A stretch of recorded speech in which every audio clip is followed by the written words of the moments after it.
Bambu Lab was a 3D printed Kickstarter from China that has been found with pretty great success. And they just celebrated their 1 year anniversary. And they did that by releasing some really interesting teasers on Twitter. We're going to take a look at that in this video and make some theories about what it could be and what the price might be, namely what kind of features it's going to have compared to the P1P. I think some of these things we can say for sure, and then some of these things we'll have to speculate, like the price. So in this video, let's theory craft a couple of those things. Some of these may be completely baseless, wild speculations, but some of them may end up being kind of guessed correctly. We'll take a look and see what we can determine based on what Bambu has said on their website and what they've posted on the Twitter page. If you're not familiar with Bambu's printers, they are Core XY designs with 256 cubed volume and 500 millimeters per second speed advertised. Now you're not always going to get that volume and you won't always get that speed, but those are kind of the max values that you have to work with. The P1P itself is an economical version, so it's stripped down, missing the LiDAR, missing the enclosure, and a couple of the nice-to-have features. It has a lower quality screen, and it makes those sacrifices in order to come in at about half the price. Now recently they just reduced the price another $100 to $599 during their anniversary sale, and I think that may indicate the end of life for the P1P, and I'll talk about why when we get to the P1S. So for those of us who keep an eye on the patent office or troll in the forums, you may see that some users have found on the US patent filings a couple different printers, P1S and an X1E, things like that. We don't really have any information about any of these except for the P1S at this time, but we can make some guesses about what these could be. I know everybody wants a large format printer in the same shape in this Core XY design, but I don't think we're going to see that for a while. And that goes along with what Bambu said in their recent post. They've made some cost savings from manufacturing optimizations and logistic optimizations, and I don't think going through that process with a new printer is going to be the most cost-effective thing.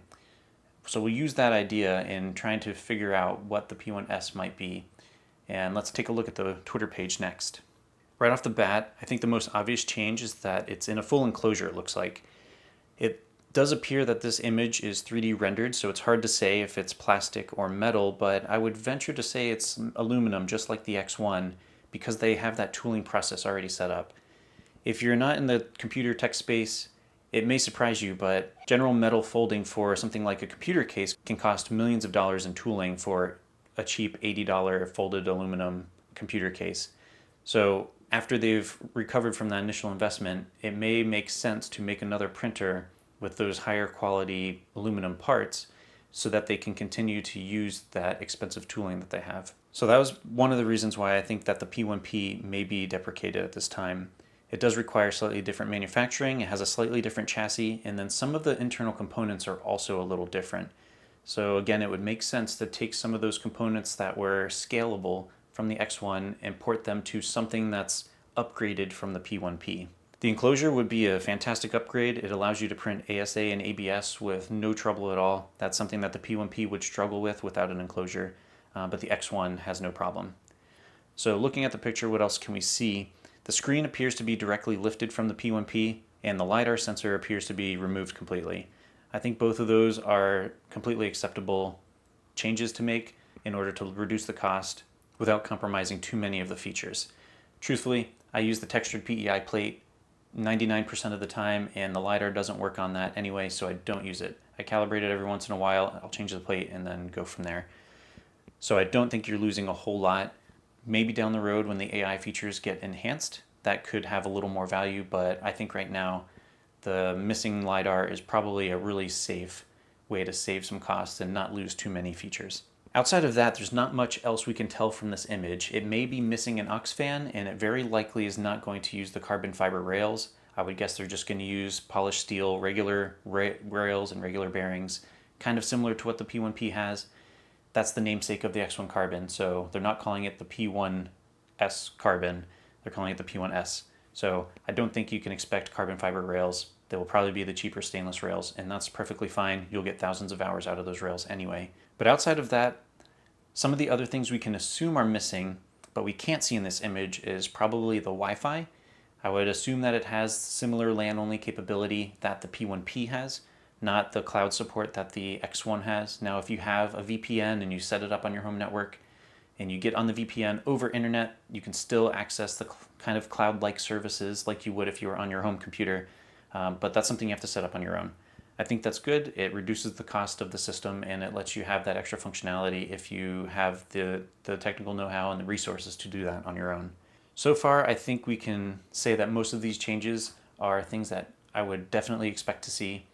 Again, I don't know if it's going to be aluminum or plastic, but I would bet on aluminum unless the plastic housing was very, very cheap. It would have to be exceptionally cheap to get the tooling set up and then all of the manufacturing process set up for a completely separate line. And I think in this post from a couple months ago, I think they're hinting at being able to use some of their parts at scale if you read through it. So I don't know if that's justifiable to say they would switch to plastic just to save money there. Now let's look at Bambu's store for some price references and take the nominal values of some of these parts and let's subtract them from the X1 to see what we could expect.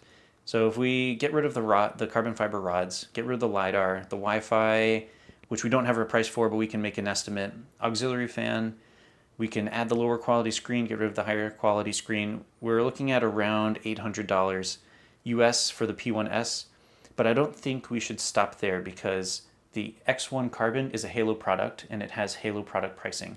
There's a good chance that most people that bought Bambu printers went for the X1 or the X1 Carbon, and because of that, and because Bambu knows that, that likely has some built-in margin to increase profits and offset the cost of the P1P. That's why the P1P was able to be so cheap and why they're able to reduce the price another $100. So with that Halo and pricing in mind, I think we can further reduce that value of around $800 to maybe $700. And that's where I'm thinking they probably started when valuing the P1S. Creality has the K1, and that's probably the closest benchmark we can have in the market compared to what is coming as the P1S. That's their closest competitor for an enclosed fast printer, and that is pre-order for $599. And it has pretty similar specifications to the P1 series of printers. It would make sense not to price it below, so I don't think we're going to see below $599. That wouldn't make sense. They would just be leaving money on the table if they priced it below the K1, because let's face it, Creality hasn't had good reviews with their K1. Most people that got the P1P are much more happy than the people that had both the K1 and the P1P. But they also need to not price it so far above the K1 that people don't just buy the K1 and deal with whatever issues it has instead. So I think we're looking at now somewhere between that 600 mark and 700 mark.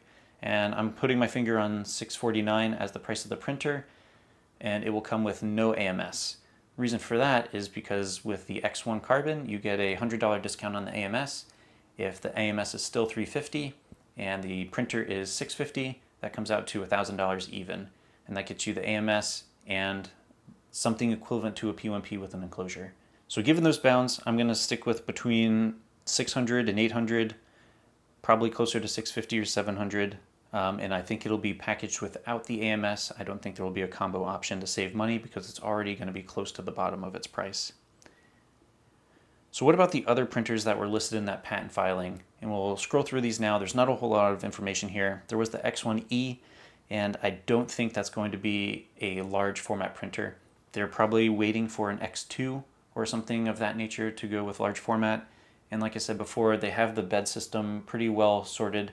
I don't think it's a good idea right now for Bambu to completely reinvent the bed system, have something bigger. They have to retune all of their machine G code, and it'll completely create a separate ecosystem.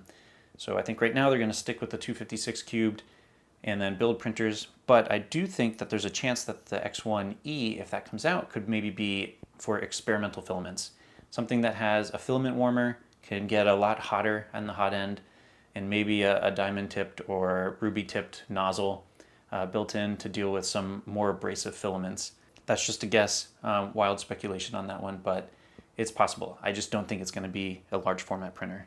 One thing I haven't seen many people talking about is the market down at the low end. So if you think about the Ender 3 market, the Anycubic market, the $300 to $400 range, there's room down there for a printer. So my thought in the pricing of the P1S is to move the P1P market a little bit higher, and that'll create some more space in the $300 to $400 range for something more similar to what we have now as the P1S, an open frame, an open frame that's completely watered down to the bare necessities.